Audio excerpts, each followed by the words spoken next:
do my best to keep eye contact with the phone. Okay.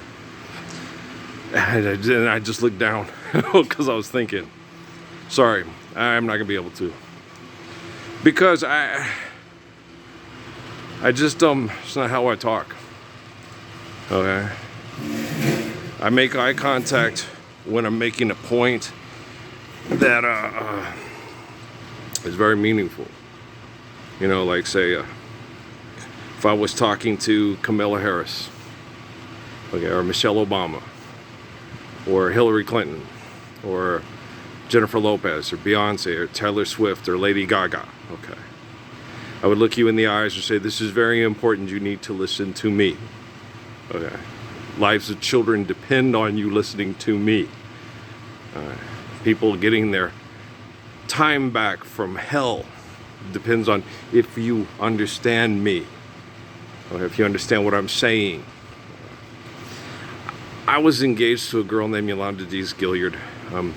We didn't stay together because she was too afraid to be in a relationship with me, because we had she was on birth control, and we had not lots, but well, we tried to have lots of sex, but we were both very responsible. Both went to our jobs, did our work, got together on weekends. When we got a 3-day weekend, yay! When her friend came to town, which was her period, it's like, oh no, that ruined our 3-day weekend.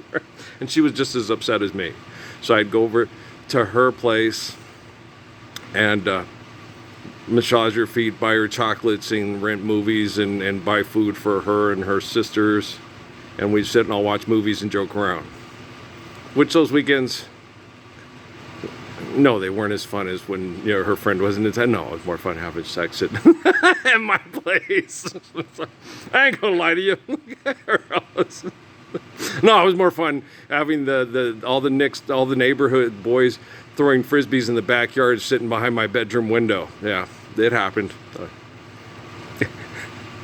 The little guy knocked on the door. My frisbee's in the backyard. I had my sweats on, and I'm like, he kept looking at my groin. I'm like, we're having, you obviously know we're having sex. And so, yeah, it's not like this all the time. It's a grower, not a shower. It's, the gate's unlocked. Go ahead, get your frisbee, right? And Law's in there, woo, woo, putting on a show. I'm like, Law, you know all the little kids in the neighborhood are in my backyard right now, right? And Ray and Cindy are going, what are you doing in there, Earl? Washing her hair with herbal essence. Can you get Ray some of that shampoo? That was fun. I waited my whole life at that time to get a girl that I could enjoy. Law had a very good father. His name was Chief Roosevelt Gilliard. We called him Chief. Everybody called him Chief because he was Chief Master Sergeant in the U.S. Air Force. He was a top mechanic on F-16s. Probably one of the top mechanics in the world. Yeah, he was one of the top mechanics in the world. And maintenance techs of F-16s. He flew them to make sure everything worked, and he was right. And he had a congenital heart disease apparently in the family, but he could fly a F-16 and do everything it was supposed to do without shooting down and killing people, and then bring it back to the officer and say, bring back my aircraft. You just make sure my aircraft hits the ground right. If you don't come back without it, basically what he would tell the officers. It's my aircraft. Right? It's what I use to keep people safe. Right? I don't know about you.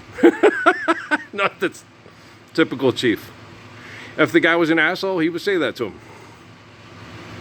If the guy wasn't an asshole, he'd be like, you be careful out there. You come back, both of you come back in one piece. Bring my little baby back. He was a lot like me. Okay. If the guy was an asshole, bring back my aircraft. Okay. If the guy wasn't an asshole, yeah.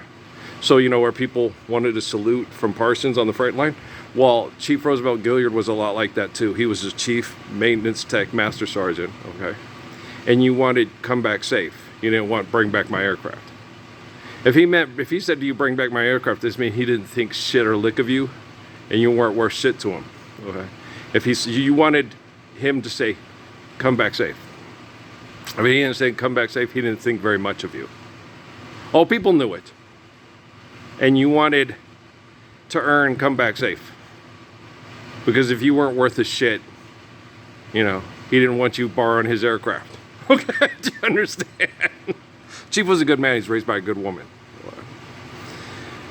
And we were, after his daughter, it wasn't his apple of his eye. He loved Shelly Baby as much as he loved Law. It was Kay who lived vicariously through Law, because Law looked like Dorothy Dandridge. And Shelly was a big, chubby, athletic girl. You just try to get you a good man. And then with Law, it was like, you try to get the rich man that does and keeps and takes care of all of us, and blah, blah, blah, blah, blah. Okay, you're my prized possession that I'm going to sell off as my prized possession to take care of the family with money. Okay, you're going to get the son-in-law. You're going to get Tyler Perry. You just make sure that the construction worker you marry isn't an asshole. That's the way Kay treated him. Well, because she was pragmatist, like Barack Obama. Right? As she knew, you ain't going to get Donald Trump, but you're not Melania Trump, Shelly Baby. Now, Law, you're Barbara Luna material. You could end up kissing Guy Williams. Right? You need to play that right. The same way Amy does with her daughters. Tells Natalie, you need to look for a rich guy. You need to use sex to take care of yourself and then help us.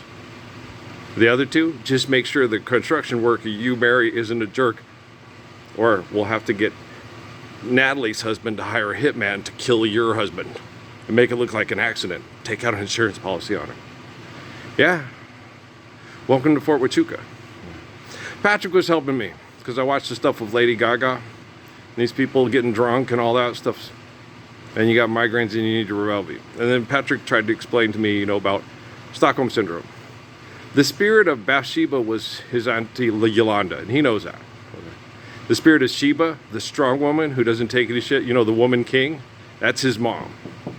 Oh, Steffi kicked Viola Davis's ass like you wouldn't believe. You'd be like, Steffi would be like with Viola Davis, who trying to play the part but not stand up for Lord's Prayer.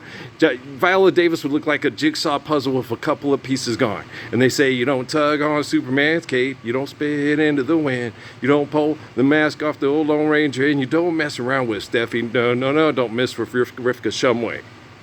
You can ask Smedley, she'll fuck you up. Okay? Steffi will fuck you up. Right now, she's not the girl she was when she was young. When we were back, everybody knows. Bonnie Doon knows. You can kick his. I don't care what y'all do, but you can't do it on our front yard and our front patio. I'm all proud of my wife. That's my baby girl. It's my Steffi. A man tried to protect you from another man, and you hitting him? Steffi, I didn't have to do a thing after that. Steffi grabbed that bitch, threw her out like a bag of trash, and get the hell out of here. So I was like, that's my girl. I've got sunshine on a cloudy day. When it's cold outside, I got the month of May. Yeah, Viola Davis plays Steffi in a movie, okay? Steffi's for real. She's Patrick's mommy. You know what I'm saying?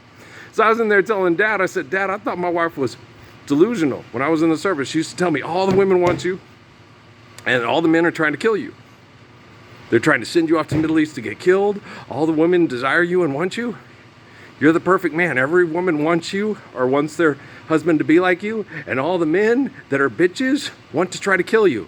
And then make Martin Scorsese and Francis Ford Coppola movies? Yeah. What about Ryan? Yeah. Even the Farrelly brothers? Yeah, them too. Oh, shit. Me, myself, and Irene, right? And it sucks. Because for years, the Hitler movement, the Nazis, they were running around trying to kill the people like me. So they could, what Saul, Pharaoh, okay, try to kill off all the people that are a problem to their divinity, their godhood, their leadership, their greatness, their glory, their Rockefeller Foundation, their Carnegie Foundation, and then replace it. You breed them out, William Longshanks, right? So with me, I'm like King David. No, that's Jonathan's little brother. I was going to raise him to be like Jonathan. Not like learn from his father's mistakes, so he could be a good man like his brother Jonathan and not fall into the Philistine, kill them. We're not animals. We're not wolves, and we're not lions, and we're definitely not sheep. Okay, we're human beings. We're gracious, good shepherds. Guys, the life of sacrifice entails compassion and mercy. Okay, so the glory of God gives us the natural laws in the universe to be compassionate and merciful. Like me trying to save that beetle on the basketball court that I had to pick him up and move him, and he's like, I just saved my life, he tried to kill me. I was like, no, the basketball was going to crush you, And it would happen, trust me. I've seen it. You do it with roaches?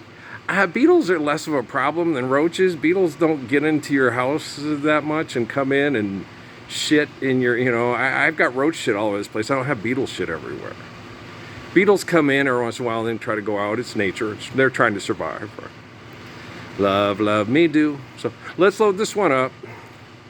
And you guys got to learn to listen to a man. Because right now, you're acting like a bitch because you're being fucked by bitches that accept money over the Lord's Prayer.